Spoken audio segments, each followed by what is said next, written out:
Hey guys, welcome back to my channel. So today's video is going to be another products I'm returning video. I did one of these back in February and I really enjoyed doing it. Now I do want to throw out some disclaimers. So I know I said I want to kind of keep the intro short, but this is gonna be the exception. So I got a lot of mixed reviews on that video. First of all, that was one of my fastest growing videos and there was so much like interaction in that video, and like I said, it was very mixed. There were some people that loved it, some people that were so offended by it. And I just want to throw this out here and kind of do like a little mini rant, because here's the thing. If you don't like a video, the title will usually say it all. If you do not agree with returning products, then don't watch this video. You made the choice. You saw the title, you clicked on it, because returning products is something that I do believe in. My money is too valuable and I just can't afford to sit here and just let products pile up in my collection and just get dust on them. So if you do not agree with returning products, then it's a free country, you don't have to. I'm not telling you that you should. This is just something that I feel like I need to do. It's my prerogative. And I'm not a millionaire. I cannot go out and spend thousands of dollars a month on makeup and just donate it. And I had a lot of comments in that video saying that they thought it was awful,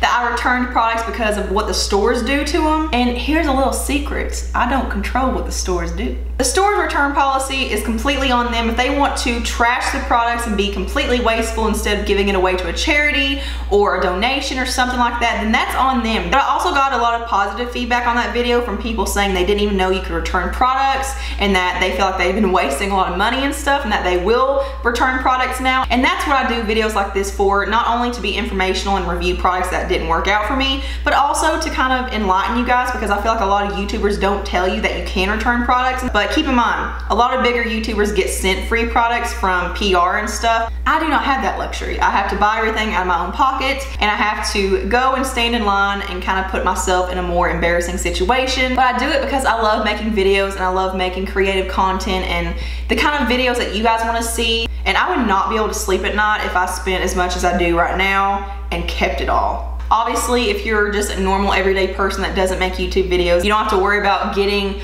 bulks of makeup for hauls and reviews and tutorials and stuff like that. So yeah, needless to say, I have my bags ready to take to the stores, and I figured I would go ahead and do this video because a lot of these products I told you I would give you updates on, and that didn't happen. So here are some updates and reviews on some products that did not work for me. Also, if you're wondering what's on my lips, it is the ColourPop Lippy Stick in the shade Cheers. I got a CoverGirl Colorlicious lip gloss on top. It's called Melted Toffee, I believe. It's like a nude shade, but yeah, that's what's going on here. So I do have a few palettes from Walmart.com. I did do a video on one of them already. So the first one is the Beauty Treats Eye Contour Palette. I did compare this one to the Kat Von D Shade and Light Contour Palette. It's not a horrible palette. I did get it to work for me, and you can get a really pretty look with this, but the shadows just look very dry on my eyelids. And there are some hits and misses with this palette, but it's just a very low quality palette. If you do want something on a budget that's very comparable to the Kat Von D palette as far as the shades go, then this would be a good option. And then I showed you guys these in that Walmart haul, and I actually didn't do a video on them because I just don't like them. I actually got both of these for $3 online. I got the Smoky palette and also the Nudes palette. So there is a mixture of shimmers and mattes in here. Mostly they're all matte, and they're not very high quality mattes. Like, there are a few shades in here that seem to be workable. Like this shade right here looks really pretty, but it's got like a golden sparkle within it. These are just too low quality for me. It's just not something I can recommend. Also, I do want to point out, in case you were unaware like I was for the longest time, that if you buy things online, it's not always as easy to go in the store and return it, because I have bought things from online before and just went into the store and returned it and had no problem. But I did try to return these palettes, and they said that I actually had to return it to the warehouse and like the marketplace that I bought them from. Just beware of what the description says. Sometimes they say you can return them in store, but these said you couldn't, and I completely looked over that.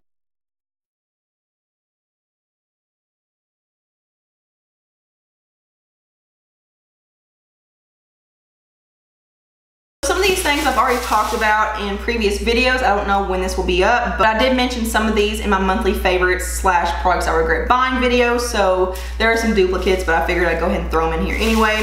So the Jergens Natural Glow Daily Face Moisturizer is one that I've tried so many times, and I always end up returning it because I'm just too impatient to wait. This is a gradual self-tanner for your face, but the thing is, if you exfoliate your face or wash it every single day, I just don't feel like it's going to sustain a tan, especially where it's like a self tanner. So I just don't really know if this actually works. It's been around on the market for a long time, so it probably does work for some people. If you've tried this and it does work for you, please let me know, and let me know how many days it started like actually building up a tan. But I'm too impatient to wait for this, and I wash my face every single day, so I just don't know. I don't know if that affects it. The next thing I'm returning, I tried to like, and I just don't like it. This is the Hard Candy Brightening Setting Spray. This is new. I got this one and the Luminous Setting Spray. I'm gonna keep trying the Luminous one, but this one just hasn't wowed me. It just doesn't do anything spectacular for my skin. This might be a good refresher spray, but usually I don't need something like this. But Hard Candy is like notorious for me for being one of those brands that I'm always on the fence about. Like I can never decide 100% if I'm for or against their products. So that's just what the case was with this. I don't think it's bad, and it may work for some people. It just had me stumped. I'm also returning the e.l.f. Beautifully Bare Liquid Highlighter. I did tell you guys that this was good for mixing in with other products like other foundations or primers or moisturizers. I don't do that normally, so it just isn't really like practical for me, but this was not pretty as a sole highlighter on my face. It was just one of those highlighters that instead of melting into your skin really pretty, it just kind of sat on my skin like a stripe, and it just didn't mesh with my skin tone. It looked white and kind of ashy. And then I told you guys I would give you an update on the Revlon Youth Effects Fill and Blur Foundation. I did not wear it after that video that I did on it, the try on drugstore haul, but I just had such a hard time blending this out. It took me forever in a day, and it did wear pretty well. It actually looked pretty good on my skin throughout the day, but the blending process just kind of made this a no-go for me. I'm also returning, this is so bent up, but this is the Maybelline Lash Sensational Curvitude Mascara. I have the receipt taped onto it so it's easier to go through my bag. The wand on this was just a little bit too flexible and too bendy for me. It just wasn't sturdy enough to like really push it into your lashes and comb all the way through. I really do like the curve of the wand because I feel like it really hugs and grabs at the lashes perfectly, but I really do like it for the bottom lashes, just not the top. So that is it for Walmart. So I have one product from Walgreens. This is the Wet n Wild Photo Focus Concealer. Everyone's raved about this and compared it to the Tarte Shape Tape Concealer. I just don't like this. I feel like the wand is probably what makes me like it the least, because it just has one of those wands that doesn't apply much product to your face, and it's like you have to keep dipping in and out, in and out. I mean, the formula wasn't bad. I do think it's like a pretty good medium coverage, but I'm just not seeing what everyone else is seeing with this. So the next stuff I have is from Ulta. So I did talk about this stuff in my monthly favorites of products I regret buying video, and I don't really know if I actually want to talk about these products again because it's all the same, but just go watch that video because everything I talked about from Ulta is in that video. I just feel like it'll be kind of repetitious. The next stuff I have is from Sephora. As you can see, I keep my own little Sephora bag for returns.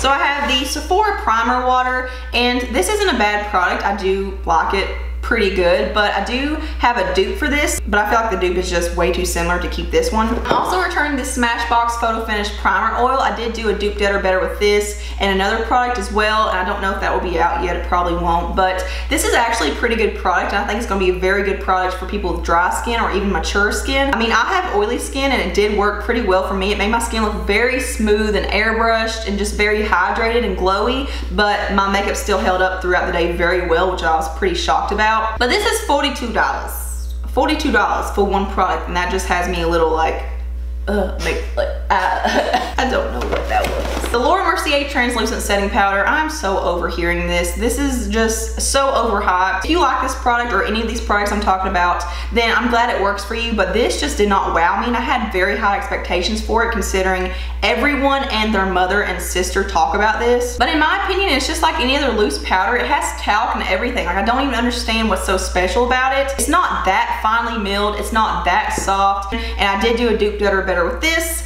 so just make sure you go check it out because I will save you some money, girl. You can't always listen to those bigger gurus. They being paid. This is the It Cosmetics Your Skin But Better CC Cream, and I do like this product a little bit, but the coverage was not full coverage on me. I did do a dupe dead or better with this versus another drugstore product, so you know the drill. I just feel like my expectations are so extremely high with high-end products because if I'm paying a lot of money, I expect it to be not comparable to anything else. But here's the thing, if you don't apply a whole lot of this, then the SPF really doesn't do a whole lot for you, because in the laboratory, like when they're actually testing sunscreens, they use so much. If you don't like slop it on your face, really the SPF number doesn't make a big difference. But I just personally feel like you just need to apply a separate sunscreen with your foundation or your BB cream or whatever you're using. So I just feel like this is kind of gimmicky in my opinion. It's got some good ingredients and I do understand why people go for it for the most part, but I think you can get the same effect with a good foundation or BB cream from the drugstore with an extra sunscreen underneath it. And the last thing from Sephora, this is the Cover FX Custom Cover Drops. These are the ones that you can mix in with foundations, BB creams, primers, moisturizers, anything, and it will give you more coverage because it's just straight pigment. I don't really understand the point in this, because here's the thing, if you're having to use an extra product like a booster product to enhance another product, that tells me that you don't really fully like that product that much and that you probably need to find one that's better suited for your needs. I personally wouldn't be someone that mixes in with primers or moisturizers or anything else. If anything, I would mix this in with foundations and BB creams and stuff. I just don't really like the finish that this adds to other products. I just feel like it just mattifies way too much, which that could be something that you look for. You may look for a more mattifying product if you have super oily skin. So that's just my opinion. Take it how you will. This is the Matrix Biolage Hydra Source Daily Leave-In Tonic. This is just a leave-in conditioner. I got it for detangling and really like making my hair, you know, easier to work with when I get out of the shower because my hair is so tangly. This is a really giant bottle and I do appreciate the amount that you get, but this just didn't do anything for me. It did not detangle nearly as good as a couple of detanglers I have from Sally's Beauty Supply, which I'm going to show very, very soon. I have a couple of things from TJ Maxx I'm going to be returning. I have this W7 Absolutely Waterproof Mascara. I did show this in my TJ Maxx try on haul, and this was just way too dry and kind of flaky, and I just don't really like waterproof formulas. I got it because the wand looked identical to the Benefit They're Real mascara, but for $2.99 it's actually a pretty good deal for a mascara. I just didn't like the effect. This is the Derma E Hydrating Day Cream. I wanted to like this so bad because Derma E has some really, really good products, but every time I put this on, it would not absorb. It would leave white streaks on my face. So I do have a couple of things from Sally's. I had the Femme Couture Get Radiant Complexion Enhancer. This is like a liquid highlighter. It's one of those things you can mix in to foundations or moisturizers, whatever. It's like a holographic yellow, pinky purple. It's kind of pretty to like mix in with your foundations or your moisturizers, but I just don't really use products like this a whole lot, so to me it's just not really worth it. And it's just kind of a weird color. Like, it's not really a champagne or a golden color. It's got that weird like pinky purple duochrome vibe to it, and it just ain't for me. And then the Femme Couture Get Luminous Dewy Drops Primer. This just isn't really a product that I gravitate towards a whole lot, just because, I don't know, using an oil as a primer, like, I like to use something that actually says a primer. Like, I fall into like the gimmicky products like that. To me, this is just an oil, and I feel like I can do this same thing with any kind of facial oil. So that is it for this products I'm returning video. If you guys enjoy products I'm returning videos, then please let me know in the comments below and give this video a thumbs up so I know that you want to keep seeing them. Thank you so much for watching and hanging out with me today. Thumbs up if you like this video, subscribe, follow me on all my social media, all the links are below, and I hope you guys have a beautiful day. Mwah.